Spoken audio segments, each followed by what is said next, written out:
Ernesto, a ver, es innegable que sos un referente en estos últimos tiempos para todo el que está haciendo música electrónica o todo el que está usando un aparato como un sintetizador o toda su periferia. Pero no arrancaste en estos años, arrancaste mucho antes. Yo recuerdo que, digamos, asistí a los últimos años de la era monofónica y me entusiasmaba mucho más los primeros sintes híbridos polifónicos y después los digitales. Entonces, cuando me llega en este momento este enamoramiento por los de nuevo sintes monofónicos, los más viejos, me encuentro un poco perdido. ¿Cómo vos viviste ese momento y por qué tenés una adoración especial por este tipo de sintes? Los monofónicos y los más viejos, digo. Yo empecé, digamos, a hacer música para hacer música electrónica y mi descubrimiento de la música electrónica fue más o menos a mis 15 años, en 1983. Que era una época, justamente, como decís, bien de transición. Totalmente. Entre un periodo inicial del desarrollo de los sintetizadores a el momento en que realmente se popularizan. Los 80 es el momento en que el sintetizador deja de ser un instrumento de laboratorio, que originalmente fue como surgió en la década del 60, o a ser un instrumento relativamente raro dentro de las bandas de rock, por más que se hubiera sido integrado poco a poco durante los 70 a bandas como Yeah, Genesis, Deep Purple, Pink Floyd, incluso muchísimas bandas de rock argentino empezaron a usar sintetizadores y demás. Seguía siendo un instrumento relativamente raro. Por ejemplo, el Minimoog, que es el primer sintetizador producido así ya con un concepto de instrumento musical que se vende en una casa de música, se fabricó entre 1970 y 1980 y vendió en total unas 13.000 unidades. Lo cual es importante para la empresa, esa cantidad. En ese momento, digamos, pensando que el origen del sintetizador estaba, digamos, de alguna manera vinculado a la música más experimental y demás, en donde más o menos habría 50, 60, 100 personas en el mundo más o menos necesitando ese tipo de dispositivos, sí es algo significativo. Hay otros sintetizadores como el ARP Odyssey o el ARP Omnium que vendieron un poco más, 20.000, 25.000 unidades, pero no mucho más. En el lapso de 10 años, claro, ¿no? Claro, más o menos. Claro. Ya a comienzos de los 80, con la aparición de instrumentos polifónicos más accesibles, y polifónicos que podés tocar varias notas al mismo tiempo, y tecnología digital, hay un boom que tiene en el Yamaha DX7 uno de sus máximos exponentes.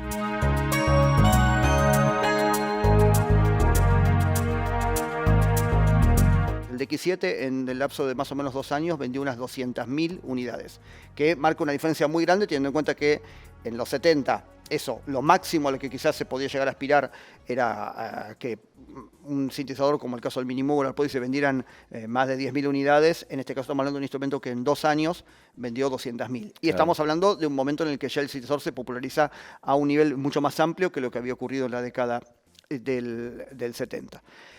La idea de que la polifonía y la variedad sonora de un sintetizador para poder de alguna manera acercarse a sonidos tipo pianos, órganos, cuerdas y demás, es algo importante, es propia de una visión del sintetizador. El origen del sintetizador no está en ni imitar a otros instrumentos musicales, ni reemplazarlos, ni tampoco siquiera ser utilizado propiamente como un instrumento musical, sino como un dispositivo para poder crear todo un tipo de arte sonoro y música que no se podía hacer con instrumentos convencionales. Entonces, la idea atrás del sintetizador era poder encontrar una manera para utilizar la electricidad para producir audio, pero también para producir movimientos y controles para hacer cosas que moviendo manos con perillas no se podía hacer, o faders y demás. Entonces, los primeros sintetizadores no están pensados específicamente con la idea de que una persona formada musicalmente en el sentido tradicional utilice ese instrumento como puede usar un piano, una flauta, un violonchelo o una batería, sino que estaba pensado para justamente abrir como las fronteras de la creación musical o sonora hacia otros lugares. Pero a su vez, mucha gente quiso dialogar con el aspecto musical más tradicional y a partir del éxito del disco Bach Electrónico de Wendy Carlos en 1968, que toca con un sintetizador Moog modular obras de Bach y las graba en multipista y consigue una sonoridad muy, muy interesante y cautivante, el sintetizador empezó a ser de alguna forma como mucho más escuchado en ámbitos más amplios que los de la música experimental.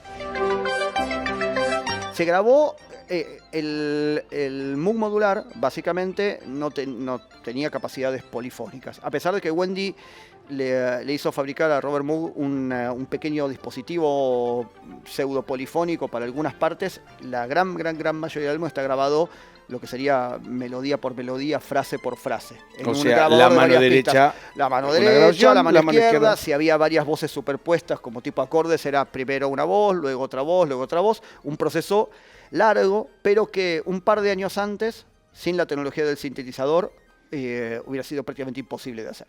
O sea, en 1962, una cosa así, no era posible de hacer con un instrumento electrónico, con ese tipo de variedad, de dinámica, de tímbrica. Entonces, con lo cual tenía su complejidad grabar. Una gran complejidad grabar una música polifónica así. Otras músicas hechas con sintetizador en esa época, como el disco Silver Apples of the Moon de Morton Subotnick, muestran el uso del sintetizador para un tipo de música completamente diferente, completamente nueva, por decirlo de alguna manera.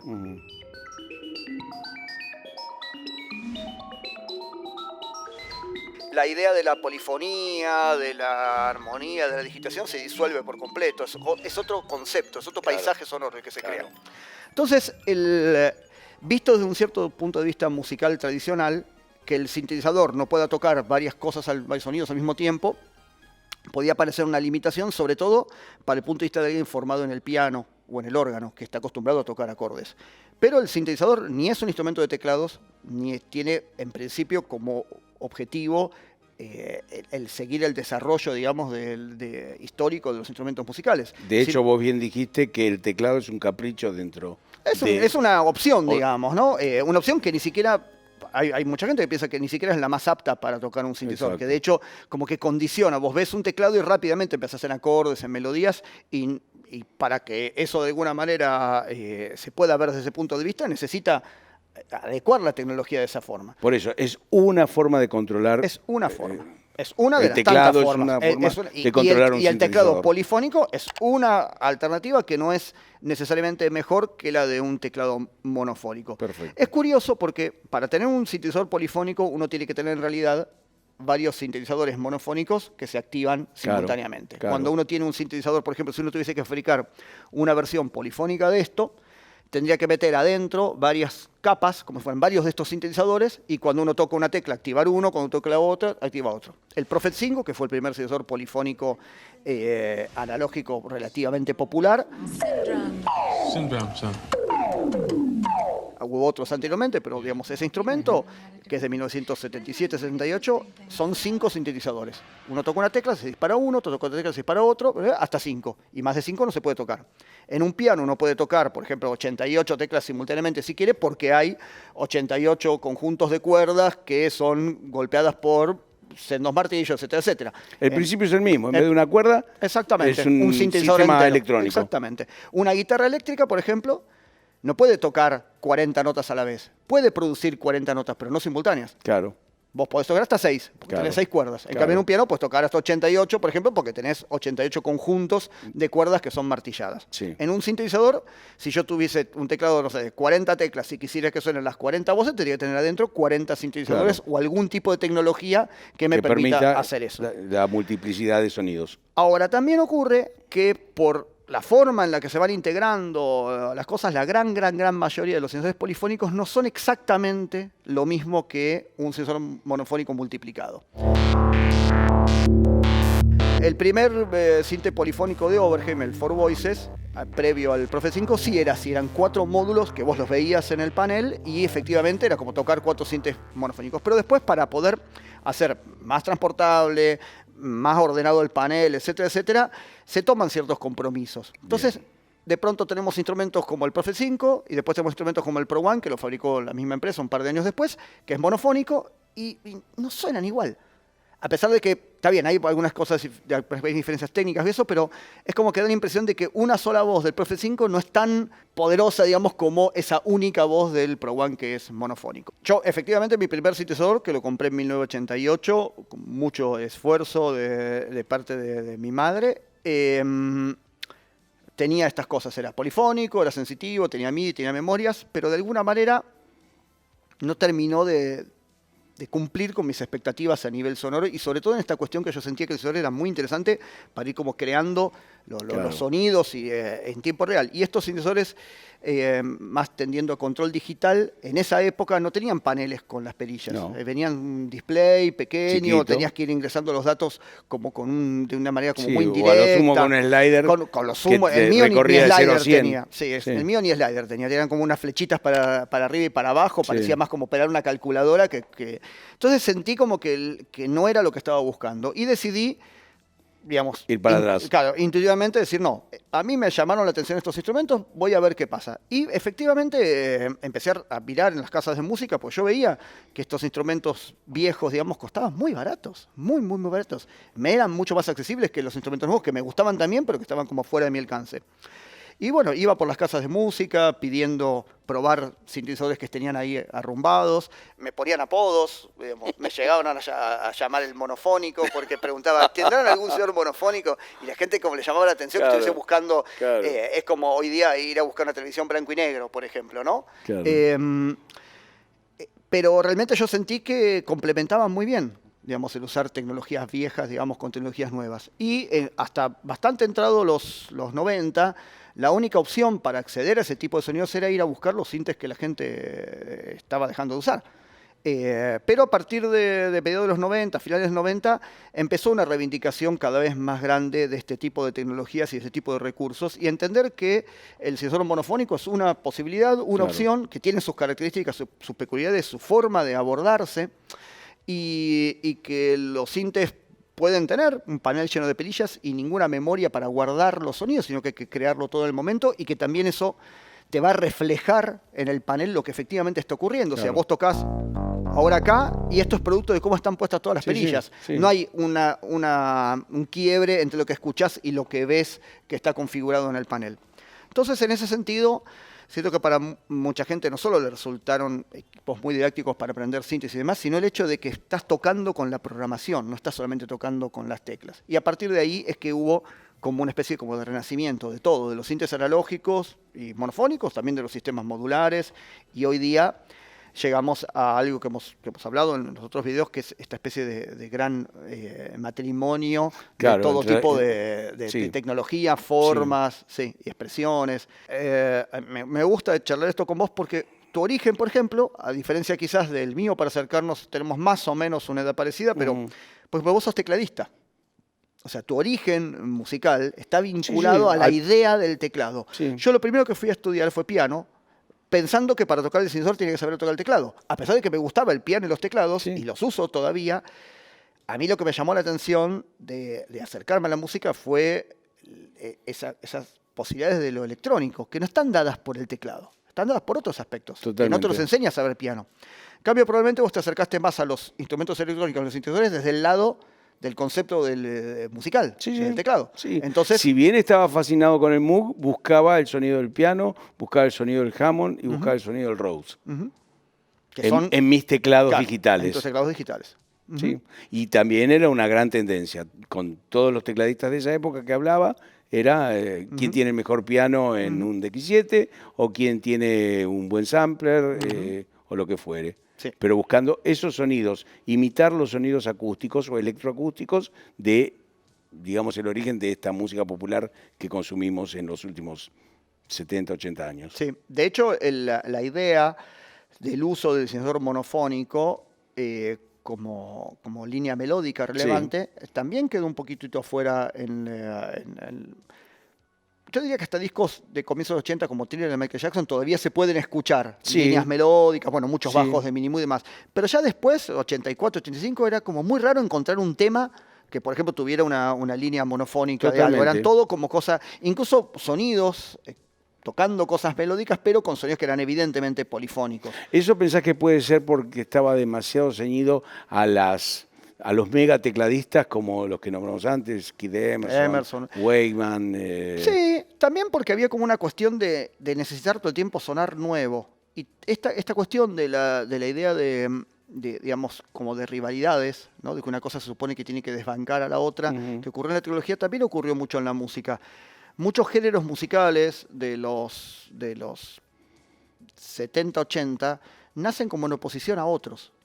Y había una necesidad de distinguirse y no parecerse a. Por ejemplo, de alguna manera, no sé, el rock progresivo y el rock sinfónico busca como diferenciarse de un cierto pop como al que califican de facilista. Luego el punk busca diferenciarse del rock sinfónico progresivo calificándolo de extravagante y sobredimensionado y dinosaurico y prehistórico. Y luego, digamos, como que el pop de los 80 busca de alguna manera diferenciarse del punk por medio de letras quizás más optimistas y una imagen más colorida y una música más recargada de electrónica versus lo que era como la música de vuelta de guitarra, bajo y batería del punk.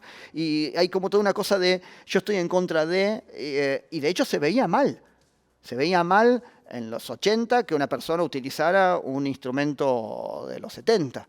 O sea, en un set de tecladista, digamos, para ir a tocar a una música comercial y demás. De hecho, he conocido mucha gente que no la han tomado en bandas por no tener teclados modernos en su momento. Y fíjate que los tecladistas que hicieron transición se sacaron las cosas pesadas de encima para tener 2 o 3 sintetizadores totalmente portables y con un sonido más moderno. El DX7 fue, digamos, muy determinante en esto, ¿no?